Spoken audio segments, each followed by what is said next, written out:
की जो निकलकर सामने आ रही है।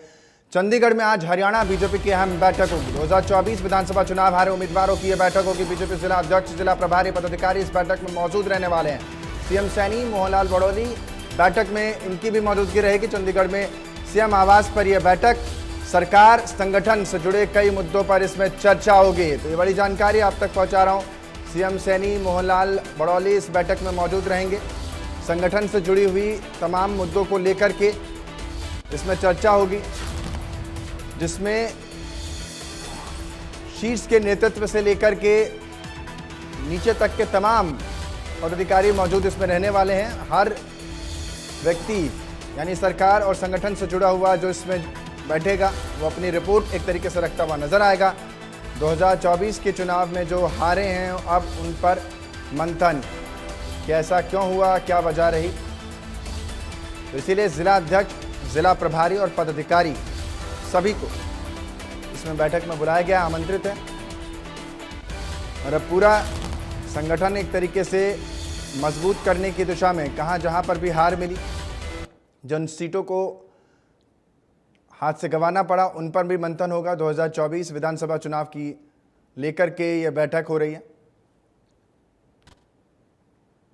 कई अहम बातें यहां से निकलकर सामने आएंगे साफ तौर पर, क्योंकि संगठन को मजबूत करना है। संगठनात्मक जो फेरबदल है, या यूं कह लूं कि हार की जो है उसको मजबूत करने की दिशा में यहां पर इस बैठक को हम देख पा रहे हैं। क्योंकि लगातार इस तरह से भारतीय जनता पार्टी को हमेशा कहता है, विपक्ष भी कहता है और बीजेपी खुद भी इस चीज को मानती है कि चुनाव मोड में रहती है वो।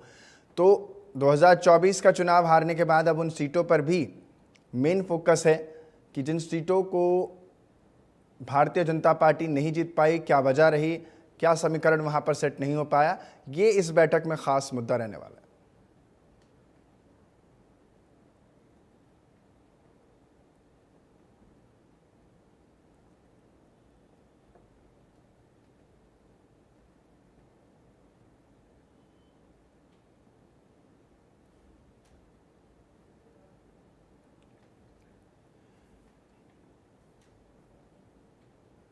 मेरे सहयोगी इसी जानकारी को और ज्यादा दुरुस्त आप तक करेंगे और मेरे सहयोगी साहिल रुखाया हमारे साथ जुड़े हैं। साहिल, आज ये अहम बैठक है, जैसा कि मैं कह भी रहा था कि बीजेपी हर उस सिचुएशन को टटोलती है जहां पर कभी सीट में कुछ नंबर्स, आंकड़े कम हो गए या हारी हो।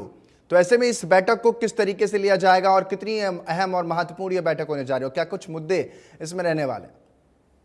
बिल्कुल, देखिए, बीजेपी जो है वो साल के 365 दिन जो है वो चुनावी मोड में रहती है और माइक्रो लेवल पर बीजेपी जो है वो काम करती है। क्योंकि जिस तरीके से बीजेपी का जो संगठन है, पन्ना प्रमुख, बूथ, जिस तरीके से बूथ लेवल तक जो संगठन है वो बीजेपी का बना हुआ है, तो ऐसे में बीजेपी जो है वो किसी प्रकार का कोई रिस्क नहीं लेती। तो बीजेपी की ओर से अभी से ही 2029 के चुनाव की तैयारियां जो है वो शुरू कर दी गई है। आज मुख्यमंत्री आवास पर दो बड़ी अहम बैठकें रखी गई है। पहली बैठक जो है वो अब से कुछ ही देर में शुरू हो जाएगी, जो कि जिला अध्यक्ष और जिला प्रभारी जो है वो बुलाए गए हैं। तमाम मुद्दों को लेकर डिस्कशन किया जाएगा।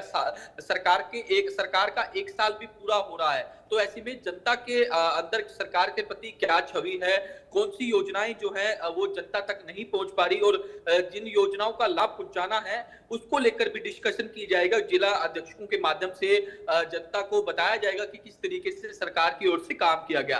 दूसरी बैठक जो है वो 2024 के अंदर जो उम्मीदवार हार गए थे बीजेपी के 42, उनके साथ बैठक रखी गई है और उनसे चर्चा की जाएगी। और सूत्र ये भी बता रहे हैं कि उनको भी कोई जिम्मेदारी जो है वो दी जा सकती है कि किस तरीके से अपनी सीटों पर इंप्रूव किया जाए, क्योंकि 2024 के अंदर ये सीटें जो है वो भारतीय जनता पार्टी हार गई थी। पिछले दिनों इन 42 सीटों पर तमाम विधायकों और तमाम मंत्रियों को जिम्मेदारी दी गई है कि वो अपने हलके के साथ साथ इन हारी हुई सीटों को भी देखेंगे और जो भी काम होंगे उनके नेतृत्व में होंगे और संगठन का काम भी जो है उनकी देखरेख में होगा। तो ऐसे में आज हारे उम्मीदवारों को भारतीय जनता पार्टी की ओर से बुला लिया गया है। बीजेपी की बड़ी बैठकें जो है वो आज मुख्यमंत्री आवास पर रहेगी। इस बैठक के अंदर मुख्यमंत्री नायब सिंह सैनी, बीजेपी प्रदेश अध्यक्ष मोहनलाल बड़ौली और संगठन मंत्री फणींद्र नाथ शर्मा जो है वो भी मौजूद रहेंगे। इसके अलावा और भी तमाम बीजेपी के आला जो नेता हैं वो भी इस बैठक के अंदर मौजूद रहेंगे। साफ तौर पर बीजेपी जो है वो 2029 के चुनाव की तैयारियों में जुट गई है। तो क्या इसमें साहिल, एक सवाल ये भी है कि क्या इसमें विधायक भी रहेंगे, क्योंकि मैं पढ़ पा रहा हूं कि जिला अध्यक्ष और जिले लेवल से जितने भी अध्यक्ष हैं वो लोग रहेंगे। क्या जो विधायक जीत करके आगे पहुंचे वो भी रहेंगे? बिल्कुल, अभी तक विधायकों की इस मीटिंग के अंदर कोई मैसेज नहीं है, लेकिन हर मंगलवार को मुख्यमंत्री नायब सिंह सैनी जो है वो तमाम विधायकों से मिलते हैं। आज 3 बजे का समय जो है वो मुख्यमंत्री नायब सिंह सैनी की ओर से विधायकों से मिलने का अच्छा, निर्धारित मतलब किया वो गया एक है। अलग सेपरेट मुलाकात होगी विधायकों से, और ये अलग मुलाकात है, इसमें नहीं होंगे वो लोग। बिल्कुल, क्योंकि हर मंगलवार मैंने जिस तरीके से जिक्र किया कि विधायकों और मंत्रियों से मिलने का समय निर्धारित किया जाता है। विधायक जो है अपने हलके के विकास कार्यों को लेकर हर मंगलवार को मुख्यमंत्री नायब सिंह सैनी से मिलते हैं। क्या कुछ उनके हलके में विकास कार्य होने हैं और क्या करवाए जाने हैं, उसको लेकर जो है चर्चा की जाती है। मंत्री भी जो है वो मुख्यमंत्री नायब सिंह सैनी से हर मंगलवार को मिलने के लिए पहुंचते हैं। डिपार्टमेंट में क्या चल रहा है, किस तरीके की गतिविधियां चल रही है, सरकार किस तरीके से काम कर रही है, इसको लेकर भी चर्चा जो है चलिए, वो इस बैठक बिल्कुल आपने एक अहम जानकारी दी है। तो एक तरफ तो संगठन को मजबूत करने के लिए साहिल भी बता रहे हैं कि किस तरीके से बूथ को मजबूत करने के लिए अंतिम छोर से लेकर के ऊपरी स्तर तक को सबको खंगाला जाएगा। जिला अध्यक्षों, तमाम जो संगठन से जुड़े हुए लोग इसमें शामिल होंगे। दूसरी मीटिंग हर मंगलवार को जो होती है विधायकों की, उस पर भी हमारी नजर बनी रहेगी। साहिल, आप दोनों ही खबर पर नजर बनाए रखिएगा, आपसे आगे भी जानकारी लूंगा। फिलहाल आपका बहुत बहुत शुक्रिया तमाम जानकारी देने के लिए। तो दिल्ली में सीएम नायब सैनी की एक बड़ी बैठक हुई, हरियाणा के सांसदों के साथ यह अहम बैठक हुई।